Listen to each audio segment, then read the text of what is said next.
Hello dear student, एक बार फिर मेरे चैनल पर स्वागत है।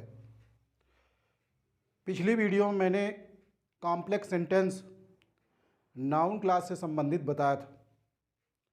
उसी कड़ी में आगे बढ़ते हुए today I am going to tell you about adjective clause, जिसको हम रिलेटिव क्लास के नाम से भी जानते हैं। तो students often confused in forming complex sentence. He cannot understand how he will form noun class, adjective class and adverb class. तो मैं यही क्लियर किए देता हूँ आज एडजेक्टिव क्लास बता करके और उसमें कंपेरिजन एक करके कि किस तरह से नाउन क्लास सेंटेंस बनता है, किस तरह से एडजेक्टिव क्लास और किस तरह से एडवर्ब क्लास बनता है। इसके बाद में विस्तार से इसके बारे में एडजेक्टिव क्लास के बारे में विस्तृत रूप से विद एग्जाम्पल सब पूरे बताऊंगा। तो वीडियो में ज़रूर एंड तक बने रहिए, तभी पूरी बात समझ में आएगी जो मैं कहना चाहता हूँ। तो शुरू करते हैं। नाउन क्लास, एडजेक्टिव क्लास और एडवर्ब क्लास, इनको पहचानते फिर कैसे हैं कि ये यहाँ पर एडजेक्टिव क्लास है, ये एडवर्ब क्लास है, ये एडजेक्टिव क्लास है। तो कैसे हम इनको पहचान लेते हैं? When he will come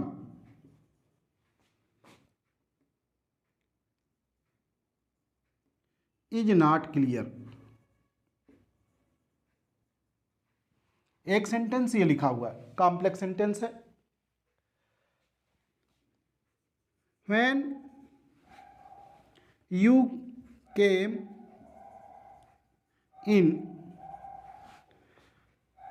I was sleeping।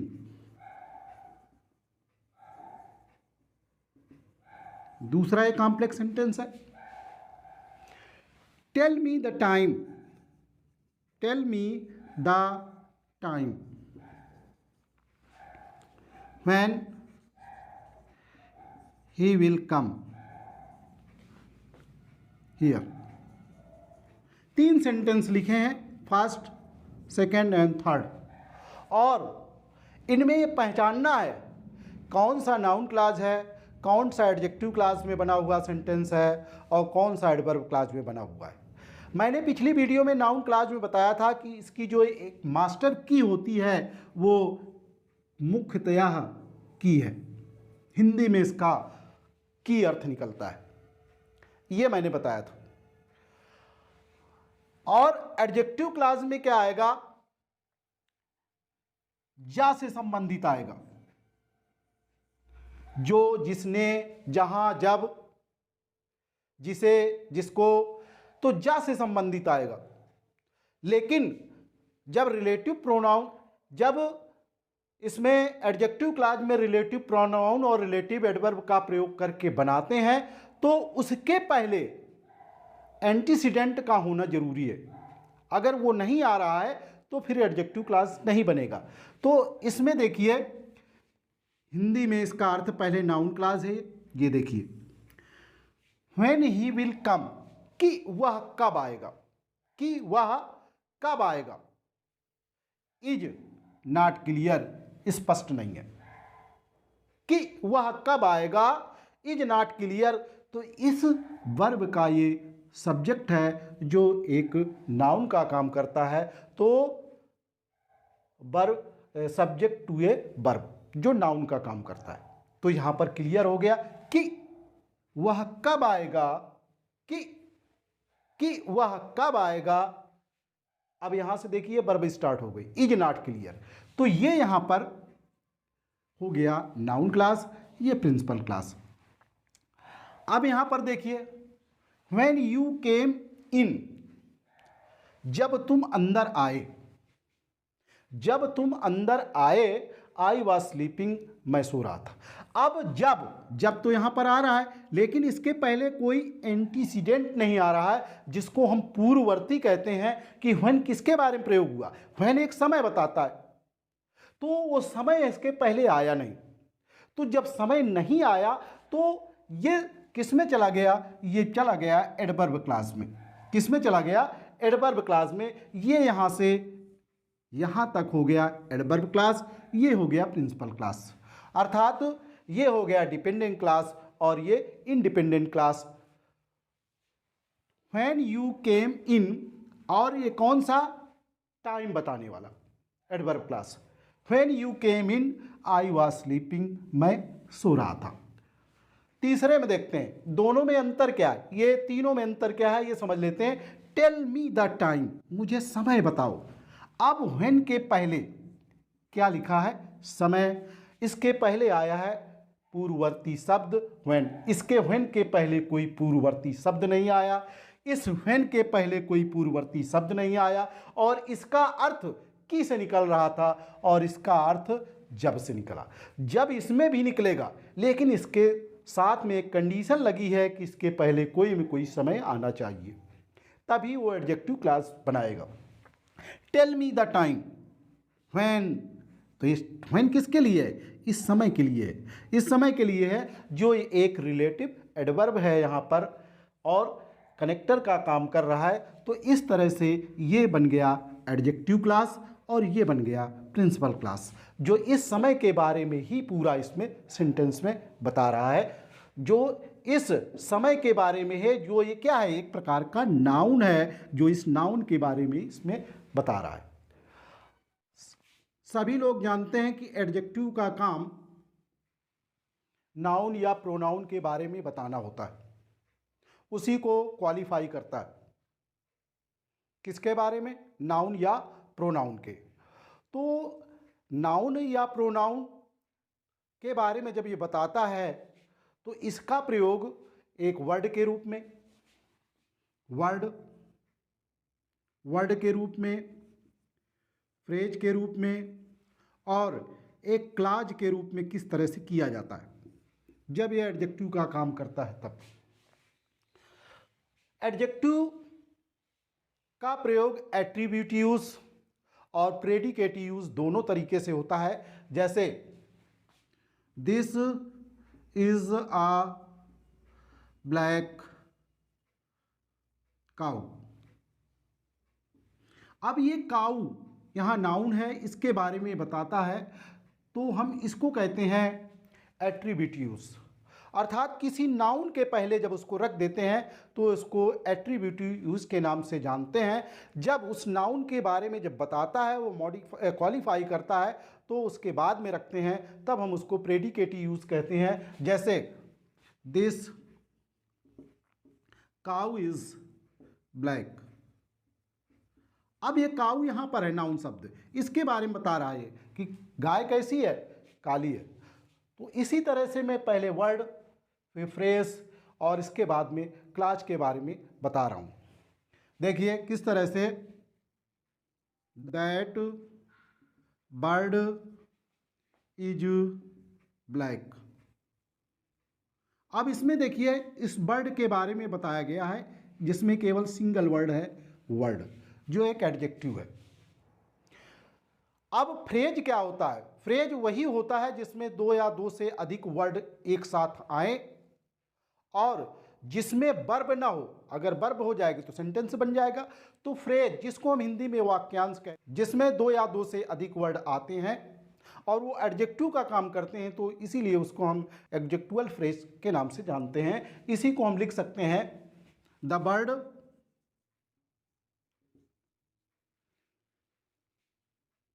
sitting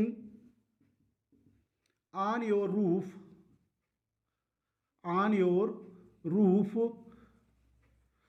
is black। अब यहां पर देखिए पूरा यहां से यहां तक इस बर्ड के ही बारे में बताया जा रहा है, कोई दूसरी चीज के बारे में नहीं है। ये नाउन है और इसी वर्ड के बारे में ही बताया जा रहा है। तो यहाँ से यहाँ तक ये पूरा जो है एक वाक्यांश है, जिसमें ये बहुत सारे वर्ड आए हैं।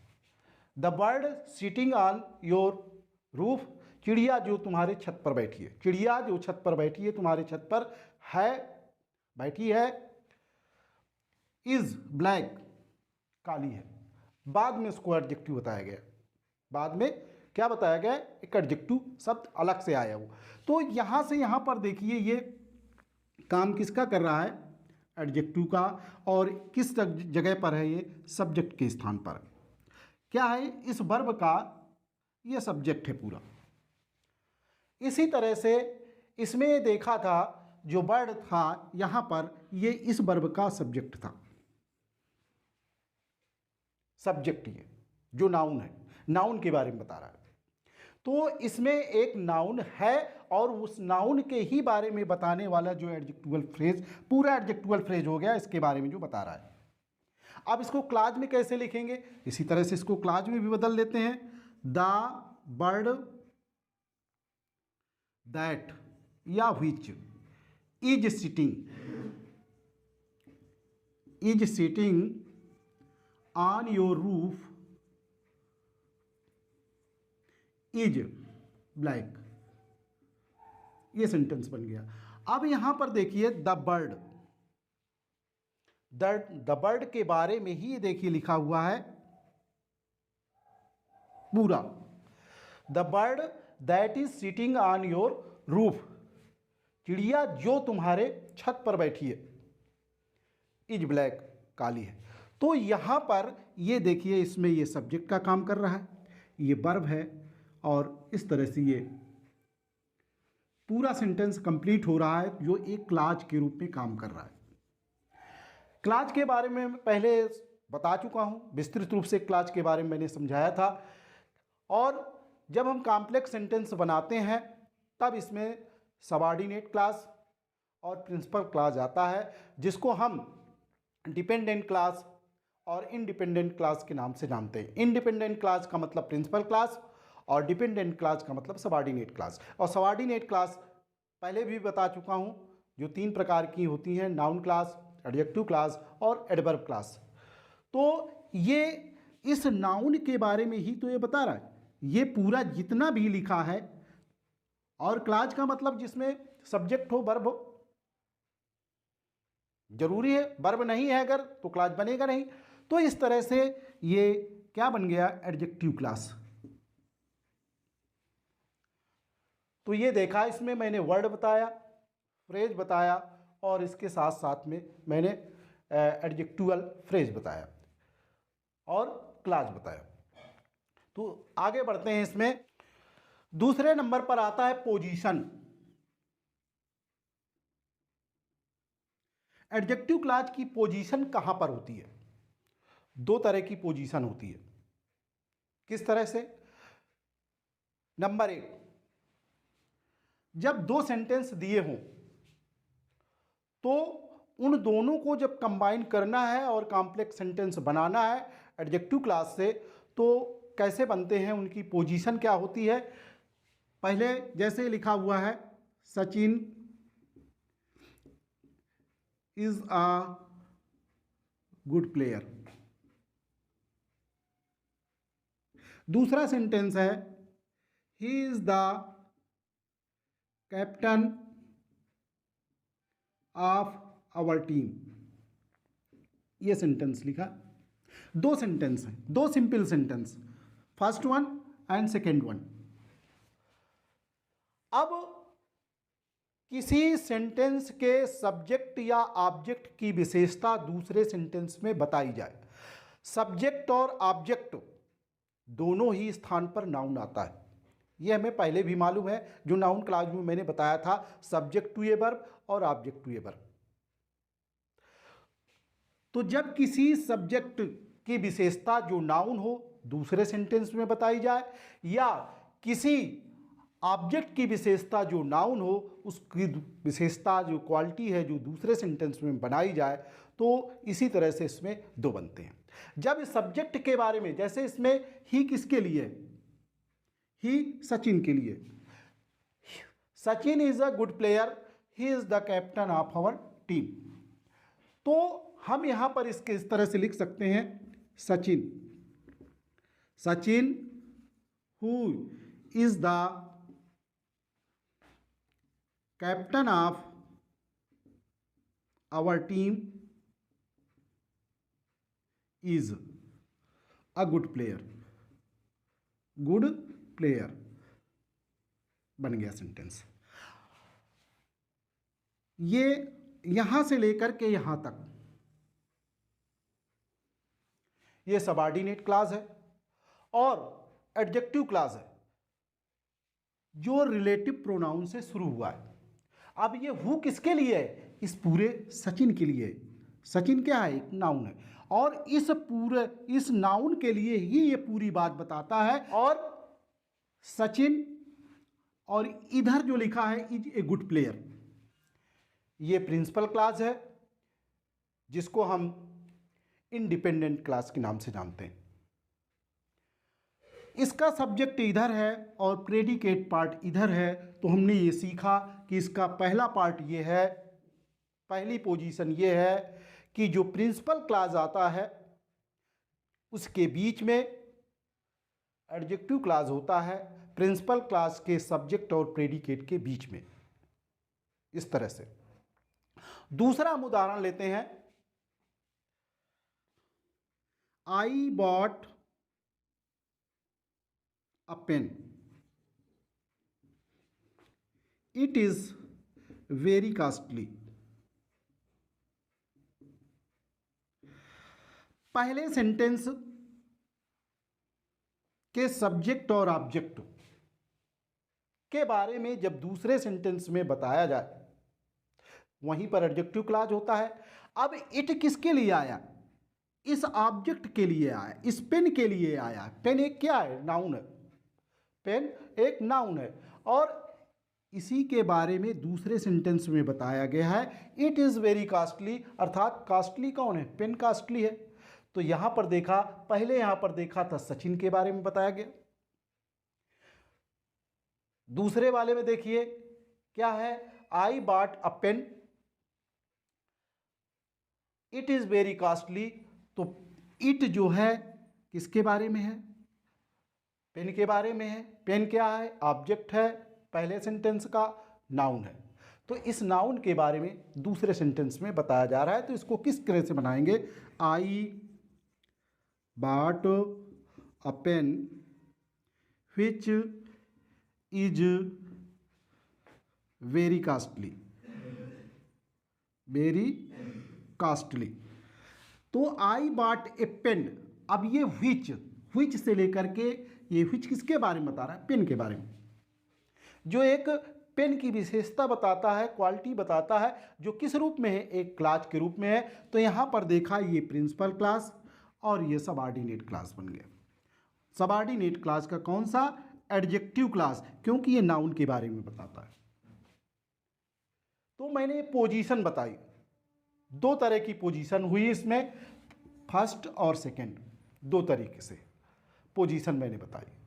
अब मैं ये बताने जा रहा हूं ये बनता किससे है? रिलेटिव प्रोनाउन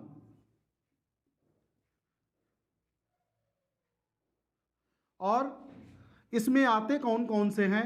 हु, हुज और हुम, ये आते हैं, जिनका मतलब होता है इसके साथ में दैट और व्हिच भी आता है। हु, हुज, हुम, इनका प्रयोग पर्सन के लिए किया जाता है, व्यक्ति के लिए किया जाता है। जैसे कोई प्रोनाउन ले लेते हैं, मान लीजिए हमने थर्ड पर्सन ही ले लिया, तो ही सब्जेक्ट के स्थान पर लिखा जाता है, सब्जेक्टिव केस है। इसके बाद हिज एक पजेसिव केस है, ही का पजेसिव केस, और हिम एक ऑब्जेक्टिव केस है, ही का। उसी तरह से हु एक सब्जेक्टिव केस है, हुज एक पजेसिव केस है और हुम एक ऑब्जेक्टिव केस है, जो पर्सन के लिए प्रयोग किए जाते हैं। फिर इसमें देखते हैं दैट और व्हिच का प्रयोग। दैट का प्रयोग पर्सन के लिए भी किया जाता है, कहां पर किया जाता है वो बताया जाएगा, और थिंग्स और जानवरों के लिए भी किया जाता है। व्हिच का प्रयोग पर्सन के लिए नहीं किया जाता है, ये थिंग्स और एनिमल्स इनके लिए किया जाता है। और इनका हिंदी में अर्थ क्या निकलता है? जैसे ये है हु का मतलब जो, जिसने, जिन्होंने, जो, जिसने, जिन्होंने, ये किसका मतलब है? जिसका, जिसका, जिसकी, जिसके। ये क्या है? जिसे या जिसको। उसी तरह से इनका भी जा से, जो, जिसे, जो, दोनों के लिए प्रयोग किया जाता है। अब आता है नंबर रिलेटिव एडवर्ब का। रिलेटिव एडवर्ब, अभी एग्जाम्पल बता रहा हूं मैं। रिलेटिव एडवर्ब, इसमें क्या आता है? व्हेन हो गया, वेयर हो गया, हाउ हो गया और वाई हो गया। ये रिलेटिव एडवर्ब्स हैं। अब व्हेन क्या बताता है? इसका एंटीसीडेंट क्या होता है? टाइम होता है। इसके पहले कोई में कोई टाइम आएगा। वेयर क्या बताता है? प्लेस, तो इसके पहले कोई में कोई प्लेस आएगा। हाउ क्या बताता है? किस प्रकार से, अर्थात मैनर, मेथड, तरीका, ढंग, वो बताता है, जो इसके पहले आएगा। और व्हाई क्या बताता है? रीजन, किस प्रकार से, वो रीजन आएगा। अब एग्जाम्पल देखते हैं। I saw a boy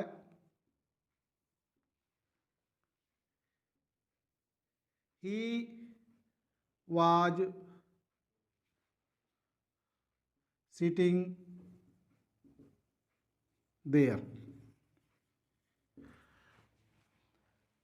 I saw a boy, मैंने लड़का देखा। ही वॉज सिटिंग देयर, वहां पर बैठा था। तो ही किसके लिए है? ही इस बॉय के लिए है। तो मैंने बताया था पहले सेंटेंस के, एक सेंटेंस के किसी सब्जेक्ट या ऑब्जेक्ट जो नाउन हो, उसकी क्वालिटी दूसरे सेंटेंस में बताई जाए तो उसी को हम एडजेक्टिव क्लॉज के रूप में लिखते हैं। और मैंने उनकी पोजीशन भी बताया कि अगर ऑब्जेक्ट के स्थान पर है तो बाद में आएगा, अगर सब्जेक्ट के बारे में बता रहा है तो प्रिंसिपल क्लॉज के सब्जेक्ट और प्रेडिकेट के बीच में एडजेक्टिव क्लॉज आएगा। तो इसके बारे में बता रहा है जो बाद में लिखा है। तो आई सा अ बॉय, मैंने एक लड़का देखा। ही किसके लिए है? इसके लिए। तो सीधा यहां पर लिख दिया, पर्सन है हु, जो एक सब्जेक्ट का स्थान है, ये लिखा है, देखिए subjective case. Who was sitting there,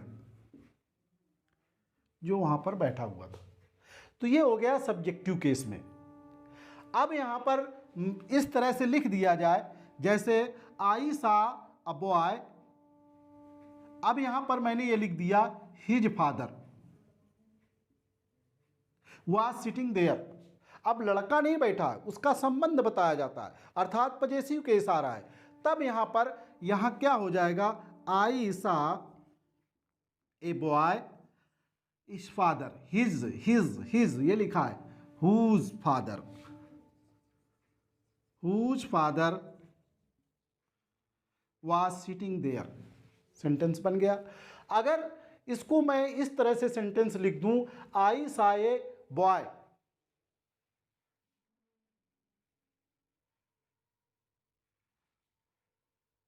you did not know. I saw a boy, मैंने लड़का देखा, मैंने एक लड़का देखा। You did not know him, तुम उसे नहीं जानते। इस तरह से मैंने सेंटेंस लिख दिया। अब यहां पर ये रखा हुआ है हुम, क्योंकि यहां पर दूसरा सब्जेक्ट आ रहा है। अब ये सीधा इसी के बारे में बता रहा है, लेकिन सब्जेक्ट कोई दूसरा बन रहा है इसमें। तो आई सा अ बॉय हुम बन गया। ये हुम किसके लिए? अब यू डिड नॉट नो आगे जोड़ देंगे इसे, यू डिड नॉट नो। तो इस तरह से ये ऑब्जेक्टिव केस में आ गया, जिसका अर्थ ये निकला। आगे चलते हैं।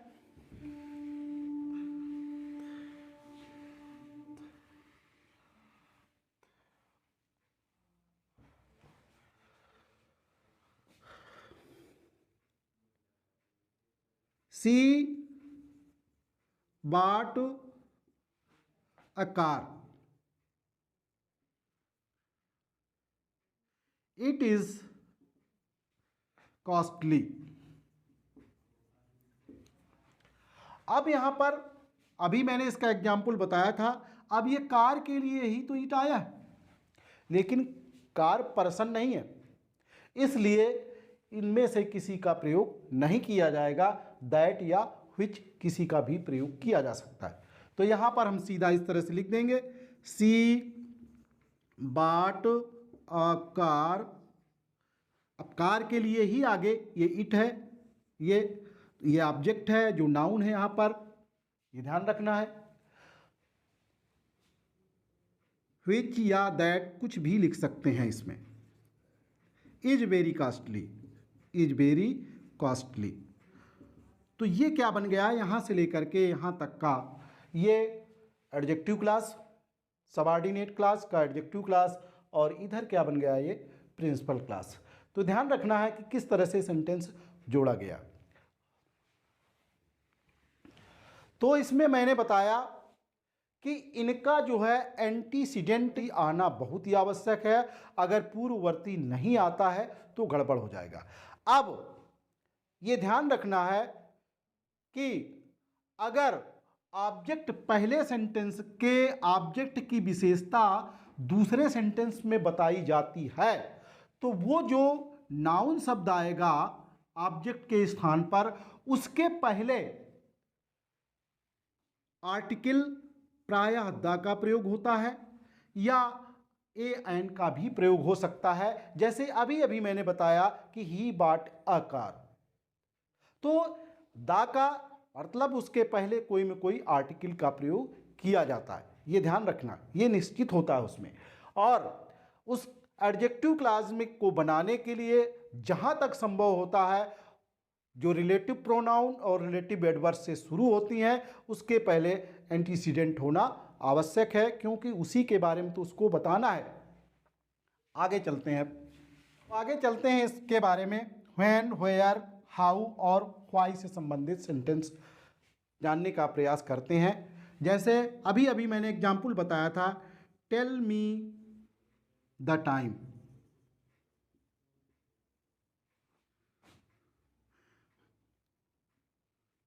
You will teach me.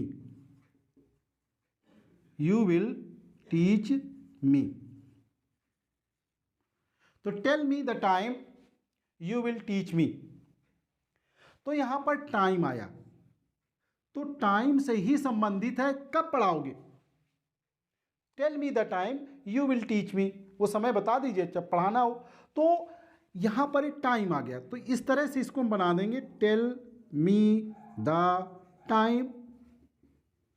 अब टाइम के लिए relative adverb when, when you will teach मी। तो इस तरह से यहां से लेकर के ये व्हेन के बारे, व्हेन क्या, देखिए द इसके पहले आया। व्हेन एक टाइम है, व्हेन क्या है, एक टाइम है जो इस सेंटेंस का एक ऑब्जेक्ट के रूप में लिखा हुआ है, और इसी के बारे में यहां पर है यू विल टीच मी। तो समय के बारे में कि तुम मुझे पढ़ाओगे, वो समय बताइए। तो यहां से लेकर के जो ये रिलेटिव एडवर्ब से ये सब क्या बन गया, एडजेक्टिव क्लास, और ये है इधर का प्रिंसिपल क्लास। तो ये ध्यान रखना है कि उसी तरह से जैसे मैंने इसमें क्या बताया कि टाइम आएगा, इसके पहले प्लेस आएगा, इसके पहले मैनर, मेथड, वे कोई भी आ सकता है, और व्हाई के पहले कोई में कोई रीजन आएगा। अगला सेंटेंस है, this is the town, this is the town Pandit Nehru was born. This is the town, ये शहर है। अब टाउन, टाउन किसके बारे में हो रहा है, this is the town Pandit Nehru was born here. Here का मतलब इस स्थान के लिए। अब यहां पर क्या सेंटेंस बन जाएगा, एडजेक्टिव क्लास को जोड़, complex sentence, this is the town where, अभी वेयर आ गया, ये इसका इंसिडेंट हो गया, place, where Pandit Nehru, Pandit Nehru was born. Here हट जाएगा, ये इसका प्रयोग नहीं रहेगा। तो इस तरह से यहाँ पर देखा, ये व्हेयर का एंटीसीडेंट क्या है, एक प्लेस है, टाउन है, यहाँ से यहाँ तक हो गया नाउन क्लास और ये हो गया सबऑर्डिनेट क्लास। तो इस तरह से मैंने ये बताया। दैट का प्रयोग ऑल, एनी, ओनली, नन, इनके लिए दैट का प्रयोग ही किया जाता है, व्हिच का प्रयोग नहीं किया जाता है। तो जैसे मैं एग्जाम्पल बता देता हूं, this is all I know. दो सेंटेंस हैं, this is all I know, तो ऑल आया देखिए, तो दिस इज ऑल। ऑल ये एक नाउन के स्थान पर है, नाउन के रूप में इसका प्रयोग किया गया है, वो सब कुछ जानता हूं, अर्थात ये है दिस इज ऑल, ये सब है, जो एक यहाँ पर एक कॉम्प्लीमेंट के रूप है जो लिखा गया है, और इसी के बारे में आई नो, उस सब के बारे में मैं जानता हूं। तो this is all that I know. तो ये यहां से यहां तक क्या बन गया, ये एडजेक्टिव क्लास और ये प्रिंसिपल क्लास। तो इस तरह से कुछ मैंने एग्जाम्पल्स बताए। अब जैसे इस तरह का कभी कभी सेंटेंस इस तरह का भी आता है कि सच या सेम के साथ एज का प्रयोग किया जाता है, और एज का भी अर्थ यही होता है जो जिसने, ये होता है जिसे ये सेंस इसका निकलता है। तो जब अगर सच प्रयोग किया जाएगा या सेम प्रयोग किया जाएगा तो उसके साथ में एज का प्रयोग किया जाएगा। जैसे avoid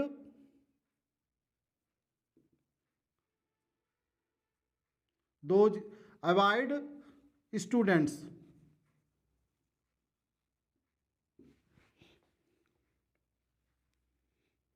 they are naughty. Avoid students, विद्यार्थियों से बचिए, दे आर नॉटी, कैसे हैं वो, दे किसके लिए, दे स्टूडेंट्स के लिए है। तो इस तरह के सेंटेंस में कैसे विद्यार्थियों से बचिए, ऐसे विद्यार्थियों से अवॉइड सच स्टूडेंट्स। अगर यहां पर प्लूरल ना होता, सिंगुलर होता, तो सच के बाद में आ का प्रयोग होता। प्लूरल है इसलिए इसके साथ में आ का प्रयोग नहीं आया, अवॉइड सच स्टूडेंट्स। अब यहां पर एज आर नॉटी,